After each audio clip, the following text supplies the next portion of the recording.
From CBS News Bay Area, this is the Morning Edition. And we thank you so much for joining us on this Tuesday morning, March 26th. Busy news day, so let's get it started. I wanted to know what the bang was. Ship hit the Key Bridge, sinking. The bridge is gone. Bridge down in the race to rescue in a Baltimore river. We're live. I'm only fighting for my daughter. That is the only reason, one of the main reasons why I'm in this strike. Another healthcare worker in the Bay Area saying enough is enough. Day 2 of a strike and the impacts on you, the patient. This is a career that if you're a young woman, that you can be self-supportive. Women building bridges in the Bay through the generations. We celebrate a point of pride where we live, helping women power healthcare. The Raiders it wasn't as tough as this. This is like a slow, drawn-out, just vindictive relocation process. And A's fans feel slighted again, the surprise that has them calling foul. Good morning, everybody. I'm Reed Cowan. It is nice to have you with us on what is a busy Tuesday morning. Our hearts are with the people of Baltimore and for that bridge collapse. Absolutely. And we are a bridge community here in the Bay Area as well, with thousands of commuters crossing our Bay Area bridges every single day. I'm Gianna Franco. Thank you so much for being with us this morning. Let's get a live look outside on this Tuesday morning as you start your day. And we're looking live over towards those clouds kind of hovering over the city of San Jose this morning. And we know it looks dry for now, and that is certainly going to change as we get a little bit busier when it comes to the weather as the week progresses. And lucky for us, we have the expert in town hanging out with us this morning and a familiar face. Hello, Paul Diano. Thanks for being here with us the next couple of days. How fun is this? Having spent many years working here in the evenings to get the opportunity to come back, you rarely get to do that in the television business. And I am so thankful to be here this morning. Working now for CBS in Los Angeles.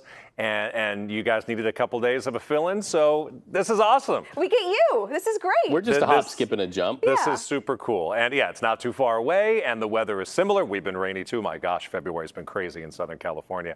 And March has been soggy as well. Let's get to the storms that are coming. Tomorrow it's going to be soggy. Today, it's really about the temperature spread, because some of you in the North Bay are in the 30s because you've had clear skies all night. San Jose, where we showed you that live picture, it is cloudy and 54 degrees, or 17 degrees warmer than Petaluma right now. One thing that's consistent, the lack of wind. Yesterday, we saw wind gusts of 20 to 25 miles per hour. Today, we don't. We're looking at about 12 miles per hour in San Francisco and 12 miles per hour at Half Moon Bay. So wind in between storms is not much of an issue today. The radar stays clear. That's a good thing. Tomorrow, the rain returns. What's not a good thing is we're going to have a rain chance for 5 consecutive days. So please enjoy what will be a very pleasant day today. Here's a sampling of some of those highs. Now, Petaluma, as chilly as you are right now, 37 degrees. You're going to warm up to 66 because you're going to get the sunshine. Novato, 67. San Francisco, a little bit cooler for you, 61 degrees. Vallejo, mid-60s. Concord, mid to upper 60s. Antioch, 68 degrees. Fremont, 65. Redwood City, 65. And San Jose today, 67 degrees. We are dry today. There's a rain chance Wednesday, Thursday, Friday, Saturday, even Easter Sunday. We'll talk about 2 different storms heading our way and which day looks to be the wettest out of all of that. That's coming up in a few minutes. Right now, let's see how the roads are doing with Gianna. Good morning. Good morning, Paul. Yeah, they're kind of busy out there this morning, especially on some of our Bay Area bridges, but that's to be expected at this time as you make that trek from the East Bay over into San Francisco. But here's the bright spot. I know that rain is headed through the area in the next couple of days, but today the roadways are dry, so that's one thing. And here's another thing. We are headed into that Easter weekend holiday, so we're going to see less cars on the roadway throughout the week and likely next week as well, as a lot of kids are off of school, a lot of kids home from college. So that might make things a little bit easier on the freeways, and we're seeing that reflective on some of our commutes this morning. Richmond San Rafael Bridge, a little bit bumper to bumper near the toll plaza. San Mateo Bridge, it's moving, but slowly as you head westbound over towards 101. And really a lot of our brake lights are kind of concentrated out of the East Bay with a slow ride on 880 as you head southbound out of Hayward, and that South 680 commute into the Sunol grade. Reed? Well, let's start this hour with updates on the breaking news we've been following all morning live out of Baltimore. A nearly 1,000-foot cargo ship lost power, struck a support column, and brought down the Key Bridge in Baltimore, better known as the Francis Scott Key Bridge. These are live pictures from the scene right now, and you can see it's carnage. It's total loss. This happened around 1:30 in the morning, their time over there on the eastern side of the country. And watch this. This is that horrible moment. The impact, the lights go out, and then the bridge goes down. On that bridge, as many as 6 construction workers, and they went down with the bridge. So right now, Coast Guard officials are looking for them. So far, 2 people, in addition to the 6, were pulled from that water there. 1 person uninjured, the other person hospitalized this morning. Authorities are carrying out search and rescue operations. And we're learning just now they're using sonar and infrared technology. That's what they're doing underneath the water, above the water. They've deployed drones so that they can get a bird's eye view of that water and look for any sign of life. So leadership gathered at the water's edge this morning. Maryland Governor Wes Moore said the crew on the ship were unable to stop this. They say they lost power, issued a mayday before that collision. That mayday allowed for a hero story. Authorities were able to stop traffic from going onto the bridge. In fact, here's what one person on scene had to say. There's cops everywhere. I'm at my job, and there's police all up and down the bridge, yo. Crazy, dude. The voice of Jamie Krause, and you hear she's trying to catch her breath there. She's alive because somebody signaled and said, stay off the bridge, and she did. Federal, state, and local officials have all emphasized there is no indication this collision was intentional, no indication it was a terror attack. We've also learned President Joe Biden, who is in charge of our nation's infrastructure, via Pete Buttigieg, who is our transportation secretary. They've all been briefed this morning on the collapse, as is the FBI. All people, all hands on deck from a rescue standpoint and also from an investigation standpoint. We do understand, Gianna, that Pete Buttigieg is quickly enacting an emergency effort to get funds there to Baltimore because, my goodness, with 31,000 people served, this has got to be a traffic nightmare. A traffic nightmare, I mean, not just for commuters, but you think of all these shipping containers across the waters that travel through there, the big rigs that travel through there. So a lot really needs to be done in that area. But Reed, it really makes you think about us here back in the Bay. We are a community dependent on bridges here in the Bay Area, and we see cargo ships nearby daily. And of course, we're watching this story closely. The Baltimore Bridge serves 31,000 travelers every single day. Our busiest bridges, to put it in perspective, is the Bay Bridge, which sees about 115,000 cars every day. The Golden Gate Bridge, about 42,000. And then there's the Richmond-San Rafael Bridge, which is really the closest in comparison to the amount of vehicles similar to the Baltimore Bridge. The Richmond-San Rafael Bridge serves about 36,000 cars crossing the span every single day. So you may wonder if something like this could actually happen here in our area. Well, yes, there have been a couple of crashes into the old Bay Bridge. This was back in 2013, where an empty oil tanker caused minor damage when it struck the base of a bridge tower. The 752-foot overseas Raymar actually rammed the tower as it was headed out to sea. This after it was unloading crude oil at the Martinez refinery. And then another incident, this was back in 2007, where another container ship, this was the Costco Busan, had a run-in with the Bay Bridge as well. This one spilling, if you remember, 52,000 gallons of fuel of oil into the waters there.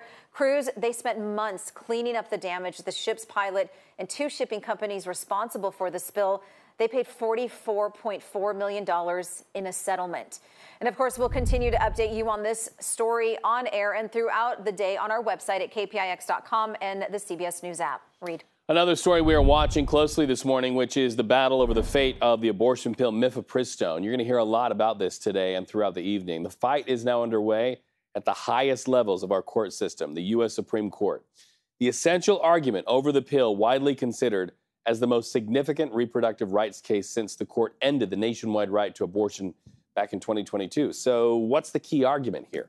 The justices weighing whether the Food and Drug Administration perhaps overstepped its authority when it made mifepristone more accessible to women. Some legal experts believe if the Supreme Court limits the use of that drug, it could also then move to hinder the agency's authority to regulate other prescription drugs. A major story rocking the world of entertainment. Look at this. Helicopter video and ground video as multiple homes of music producer Sean Diddy Combs was raided by the Department of Homeland Security. U.S. officials who sent in people carrying guns will only say the raids in Los Angeles and Miami Beach are part of a possible sex trafficking investigation. We are also told on the West Coast raid in California, at least 2 people were arrested at Combs' home. This all happening as Diddy faces accusations of sexual abuse in 4 cases. In all of those cases, he denies wrongdoing.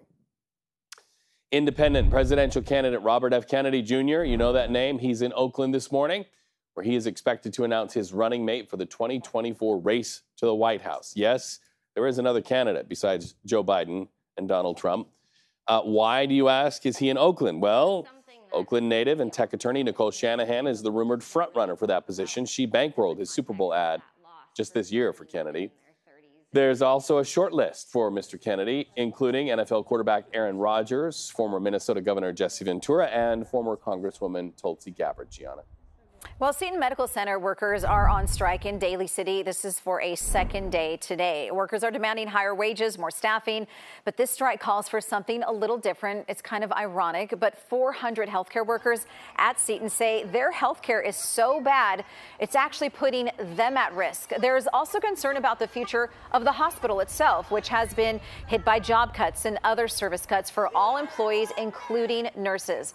Our Kelsey Thorud talked with one of the workers who says Seton's new health plan is limiting coverage for her family.